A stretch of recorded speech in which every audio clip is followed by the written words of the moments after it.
Two chaps, many cultures. Welcome everybody to this Friday episode 90. Can you believe that? Amazing. Today, we're going to talk how language impacts your career in a way that you may never predict, and how learning the, right languages, quote unquote, right languages at the right time may put you in the right place to have a major impact. Stay tuned.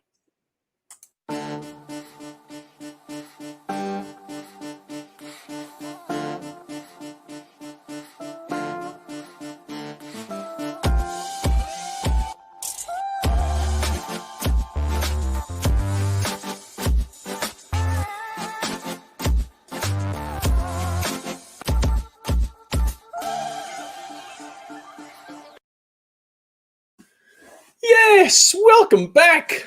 Episode Happy 90, Friday. you're right, 90. It's hard to even say. 90 episodes, daily, everyday episodes. We must be some sort of crazy, Brett. No. It's good fun. It's good fun. I let the fun continue. How is everybody this beautiful Friday? It is a beautiful Friday. It's like spring has come back. It's 70 Almost. degrees, 20 Almost. 20 odd degrees Celsius. Where you are, but let's not make where you are like everywhere else. I'm just worried about me today. It's beautiful. I'm going to be spending some time outside. It is beautiful. Actually, I went on a brisk morning walk with my wife and a friend today. It was a beautiful morning. Now, today we're going to talk about languages. And we talked about languages on this broadcast before. And when we did, a day or two after, I met the gentleman that's joining us today, and his way to approach languages and how it helped him in his career is something that I hadn't heard before. So I said, we need to have him on this program. Welcome on this 90th episode, Steven Krubiner. Good morning. How are you, Steve? Thanks for joining us. Thanks for having me, and congratulations on 90 episodes. It's really exciting. Steve, where are you joining us from today? Today I'm joining from Fairfield, Connecticut. All righty. And so from within the US, and I'm gonna tell the story a little bit, but I'm gonna do the outline. I'm gonna let you fill in the colors. When I met Steve, he kind of throwaway line told us that, well, I learned Arabic and Hebrew at the same time, and then I went on a peace mission in Israel and Palestine. Like, say what? You did what? You learned Arabic and Hebrew at the same time? Doesn't everyone do that? So tell us what brought that about, Steve. Well, I worked for 15 years on the Israeli-Palestinian conflict, and but before I started, I went to university in the States, studied international relations. And when I graduated, everybody said to me, if you want to work in conflict resolution, you really need to spend some time on the ground, and you need to learn the languages of the people that you're working with. And so I decided to heed that advice and picked up, after spending a quick stint in Washington, D.C., I decided to move to Jerusalem. And while I was there, I started to learn Hebrew and Arabic. And the fastest and most efficient way for me to do that was to do a master's degree in Islamic and Middle Eastern Studies at the Hebrew University. And to graduate in that program, I needed to pass out of Hebrew and also out of advanced Arabic. And so that's how I thought it would be the fastest and most efficient way to learn. And the story that you're referencing, Christian, is a few years in, I had been working for an amazing organization, Search for Common Ground, an organization I support, with all my heart. And my boss came into my office a couple years in Jerusalem, and he said, "Hey, Steve, I need you to go to Madrid for a few months." And I said, "Okay, but why Madrid? We're working on the Israeli-Palestinian conflict. It's kind of random." And he said, "Well, the King of Spain is hosting, and the Foreign Ministry of Spain is organizing an Arab-Israeli peace conference, and you're our only guy who speaks Spanish and Hebrew, Arabic, and English, so you're on." And it turned out to be one of the most incredible experiences of my life, putting that conference together and helping to coordinate former prime ministers and foreign ministers and current foreign ministers from the region, from Europe, from the US. And that was really because language sort of opened that door for me. So I'm very grateful for that. So I mean, I'm speaking from a place of ignorance, and when I say this, I hope you're going to correct me immediately if I'm saying something stupid. Aren't Hebrew and Arabic both Semitic languages? Arabic and Hebrew are both Semitic languages, and one of the features of Semitic languages is they're generally based on three-letter roots, and in many cases, the root of the Hebrew word and the Arabic word are the same. The grammar and the formulations around them are slightly different, although there's a lot of similarities. But yeah, and so my Arabic textbooks for the most part were in Hebrew, which actually made it easier for me to sort of go between the two of them and learn them from each other. That's why I'm asking, does it make it easier since the languages are somewhat related, or does it make it harder because you get easily confused? I thought it made it easier, and actually a lot of the Arabic grammar helped me with the Hebrew grammar. Hebrew grammar is a bit simpler, but sort of understanding the way that Arabic is formed helped me a lot with my Hebrew grammar, and my Hebrew vocab helped me a lot with my Arabic studies. So for me, it was helpful. I could understand for some people how it would be confusing, but for the most cases, for me, it was helpful. I think in the context of, I mean, this is just not everyday translation or interaction. You're doing it at a pretty high level with some pretty high stakes. So yeah, that would be intimidating, I guess, for most. And I'm always humbled by people who speak multiple languages, but to be able to bring that nuance, and I guess that people that speak both those languages have those insights anyway. Can you tell us how you established your credibility in terms of having those languages, but as a kind of a quote unquote foreigner coming in? How do you establish that credibility? You were kind of thrown, to me, your story tells me you were thrown into the depth, in the deep end of the pool. So what was the process of doing that in that context? Well, Brett, I think that exactly what you're saying, applies in general in terms of international work. A lot of times, you need to establish yourself as someone who's not just parachuting in, and you're going to leave immediately, and you don't really have a vested interest. And I think just the mere fact that you've studied somebody else's language, I think, demonstrates a real commitment to what you're working on. Language is not something that you can acquire overnight. It takes deep investment, and that's demonstrated when you start speaking to somebody and showing them that you've actually made that investment. And it doesn't take much. It doesn't mean that you need to be fluent in the language and that you can have the whole conversation in the language. And in my case, the majority of the meetings that I had were ultimately in English, but many of them started in, with a quick, how's your family? I love this, this city that you live in Arabic, in Hebrew, in whatever language, it happens to be. And that makes such a difference. It's just demonstrating investment and fostering trust. Yeah, because you are, I mean, the situation when you do mediation work or peace work, the premise probably is for everybody that comes to the meeting is we're going to have a common language here, and most likely it's going to be English with somebody from the US involved.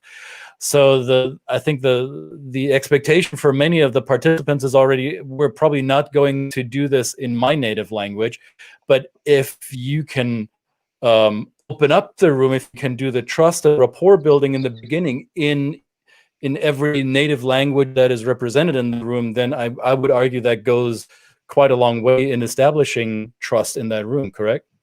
Sure. And so much of the work happens outside of the room too. I mean, you have your meeting, but then you have, especially at sort of traditional peace conferences, you have, the dinners and the cultural events that you go to in the host country, wherever that meeting is, and the joke telling and the drinks. And I think all of that is a really important time for trust building and credibility building. And if you can, make jokes and relate or understand what people are talking about in their native language, it just takes you to, your ability to penetrate and understand sort of their culture. It just takes it to a whole new level. Mm. How long ago was this, or how old were you when you were thrown into this? I moved to Jerusalem when I was 23, wow. Which was in 2004, and that conference was in 2007. So you were quite a young person, and I know that both in the Arabic world and also to a certain degree in the Iberian Peninsula cultures, age is often an indicator or a measurement of experience and credibility and trustworthiness. So was your age ever an obstacle in this process? My age has been an obstacle my whole career, but you know, I've been very, very fortunate to have incredible bosses and mentors who have given me, you know, unbelievable experiences and have trusted me to handle things that that aren't traditionally given to folks that, you know, were my respective age at the time. And so in that situation, in you know, with the Madrid conference and since then, I've just been very, very fortunate to have mentors that trusted me and gave me great opportunities. So so I've been lucky, and it didn't end up getting, my age has not gotten in my way, but it's certainly, but you're certainly correct about sort of the cultural implication. And look, I mean, no matter how you slice it with age, you know, I was fresh to the region. I was not from there, and so you need to build trust with people, and that takes time and it takes investment. Yeah, and how much did you rely on those mentors? Are good when they're interacting, and we talk a lot about having cultural mentors in a setting that you're going into. But then, of course, there are cultures as well that depend on other people setting the groundwork for you. So do you think that there was a little, maybe a good degree of work that was done before you arrived in Spain that was kind of like had to be done to say, here comes Steven, he's coming in, but, you know, he looks young, he acts, you know, but please trust him. He's really shown some investment, and that's good. Mentors showing some proof of what you're willing to do the work. Would you say that they had to lay the groundwork for you in that context as much as possible?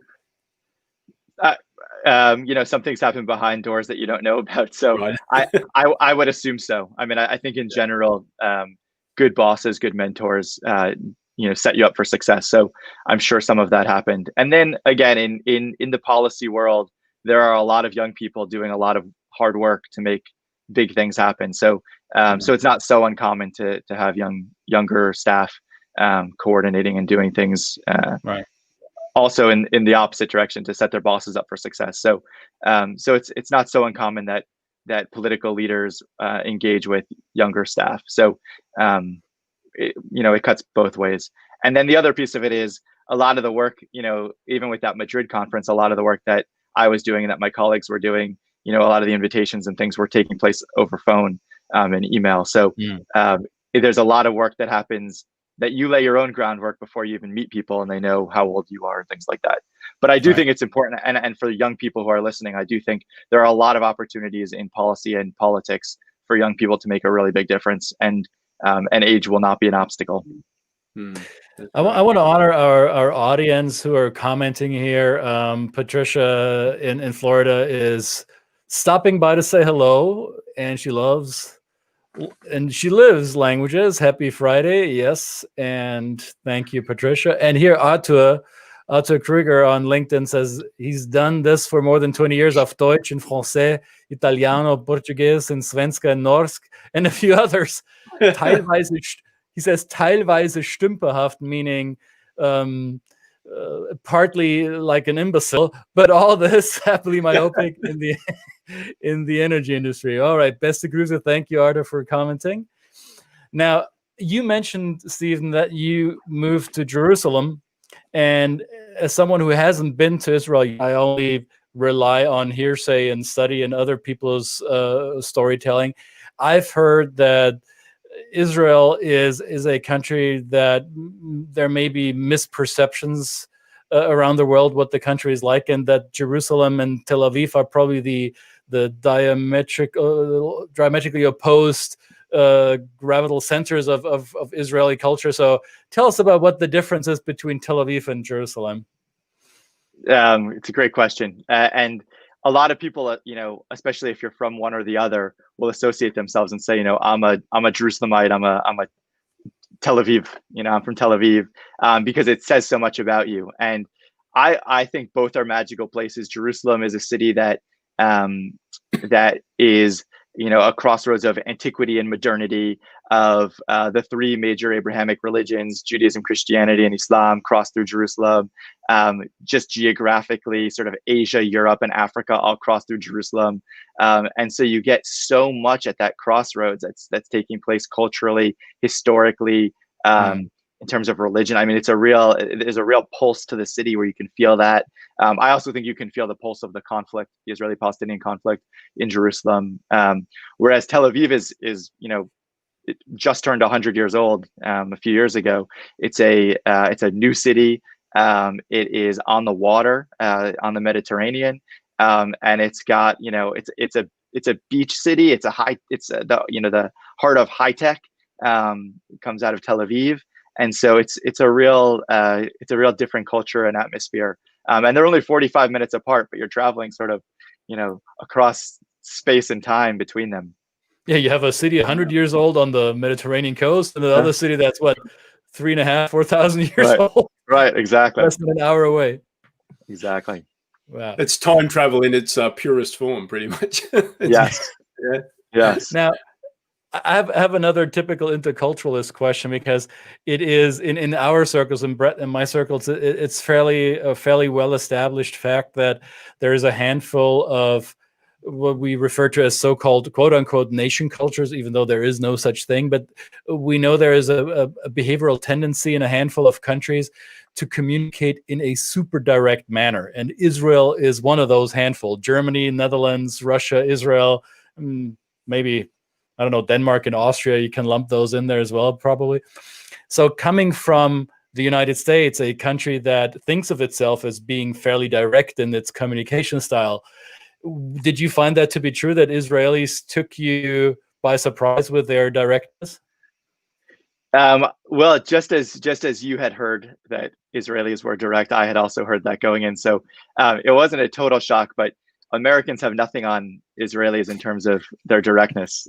There's actually a word for that style of communication in the region called dugriut, which means, it comes from I believe it's an Arabic word. Dugri means to be, very direct.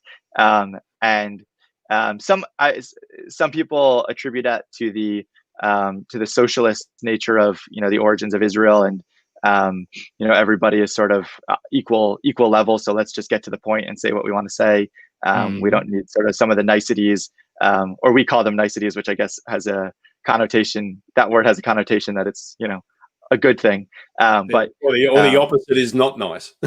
right, exactly. So, but I remember, I took this one time to such an extreme. I was out with an Israeli colleague, and we were at a restaurant and we were ordering food, and I didn't say please when I ordered the food, which is, totally unnatural to me, and something that I sort of programmed myself into that mode when I was in Israel, to just be, direct. This is what I want. And after the meal, during the meal, after the waiter left, my friend said to me, "What's wrong with you? Why didn't you say please?" And I said, "Wait, I thought we weren't supposed to say please. I thought we were supposed to be very direct." And she said, "No, come on, man, you gotta be nice." So I quickly learned my lesson that it doesn't mean that you're not nice and that you're not polite, right. but there is a very different way of getting to the point. And you see that in sort of everyday interactions, going to the bank, going to the supermarket. It's just a much different interaction that you have. And that probably is quite different from Arabic culture. I'm not sure how Palestinians feel about this, but most of the Arab that I've had the pleasure of working with, they tend to be a lot less direct. They're much more high context communicators. So even though the languages may have a common root, but in the way they're applied, they seem to be quite different. Was that also your experience? That's my experience. Arabic is such a rich language. There's sort of a funny saying that every Arabic word has 7 meanings. And if you look it up, there's a funny way to say, like, one meaning is this, the other meaning is the opposite of this, the other meaning has, is a word about love and poetry. And so anyway, it can be, if you're learning Arabic, modern standard Arabic, and you're trying to read poetry or things like that, it can be very confusing, because even when you look up a word in the dictionary, it has so many different meanings. And I think the richness of that language lends itself very much to, to more flowery and more niceties in terms of the way that you speak. And so, yes, I think that you're right in terms of that cultural aspect of Arabic and Palestinian ways of speaking. Now, what would you tell the high schoolers, and this is a very US centric question, so for those of you who are not in the US, forgive me for being zeroed in on this, but what would you tell somebody, let's say North America, let's include Canada as well, what would you tell kids in high school, even middle school, or those who are thinking about college when it comes to learning foreign languages in terms of career application on a continent that predominantly speaks English from coast to coast? There has been tradition of foreign language learning based on an economic need, as it is in Europe or in Africa or most other parts of the world. So how would you explain to a middle school or high schooler in North America today how important it is and how valuable it will be for them to study a foreign language? No, I mean, I think one thing that's really important is the way that you sort of frame and think about learning a language. And I see learning a language as adding an incredibly rich tool to your toolkit.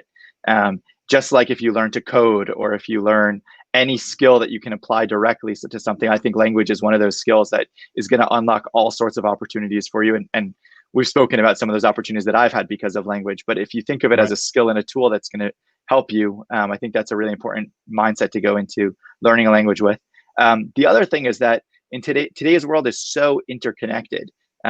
We're on, Skype, Zoom, Google Hangouts, Meet, everything. We're on all these different platforms all the time, talking to people around the world. And almost every job has some element of that. Or it could even be locally. The United States and Canada have people from all over the world in them, if we're talking about North America. And so being able to speak another language is going to afford you so many different opportunities, especially in today's interconnected, multicultural world. And so stick with it. And even what I said, even just at the beginning when you're learning, to say things like, how are you? How's your family? Those types of things go a really long way. And obviously, the deeper you get into the language, the more you unlock. Now, I know that you developed a business idea around language learning and language immersion. So you had the great opportunity to be fully immersed in those language worlds that you were working in, which has become a little more difficult especially in this year, and has traditionally been cost prohibitive for many language learners in the United States, to, depending on their socioeconomic backgrounds, may not have access to that immersion. So you developed a business idea around this. It's called Conversify. What can you tell us about it? Sure. Conversify is an app that basically connects language learners with native speakers for on-demand practice over video chat. And as you were saying, I was one of the fortunate people that got to work abroad and live abroad. And so I've been able to couple formal language learning at university or in high school with immersion on the ground. And that has been a key for my success in learning languages. Every country I go to, I make sure that I have to date. I don't know how my wife would feel about that today, but I've made sure that I've had roommates who were native speakers of the host language. I've worked in offices with other people. I've sort of stayed away from English speakers so that I could really immerse myself. But as you're saying, Christian, it's really tough to do that today. And for most people, it's cost prohibitive. It's also time prohibitive. To be able to spend that much time abroad is really difficult for most people. And so in today's world, I started thinking, I'm willing to get into a stranger's car and take an Uber. I'm willing to stay at a stranger's house with Airbnb. There are millions of people around the world who speak another language. Why shouldn't I be willing to hop on a quick video call with them and practice what I'm learning to reinforce it and to really take myself to the next level? I can get immersion every single day. I can go abroad every single day if I have a tool like that. And so that was the origins of creating Conversify and making language immersion accessible to everyone, in real time, all the time. So it's Uber for language sparring partners. Sure. All right. So Brett, you may want to apply. I actually married somebody else that speaks a language, so yeah, I immerse myself in it, and I had a child that has it too. That's another, I'm not suggesting everybody do that, but bring up a child that speaks another language, and that is one of the most humbling experiences in the world when they can speak the language and you can't fully do it. So yeah, right, and that child becomes your translator. Right. Well, I had that happening in my house, so my kids still mock me for mispronouncing certain words in English. So it's okay. That's all right. I'm a bigger man. I can handle this. I can take a defeat with humility. Not every. Well, of course, the other aspect of that is you're paying the bills too. So if they don't like it, they can. I'm still nice to my kid. All right. Still operating over here. That's what I tell my daughter. I say, the other option is that you don't eat. So, go kind on your dad.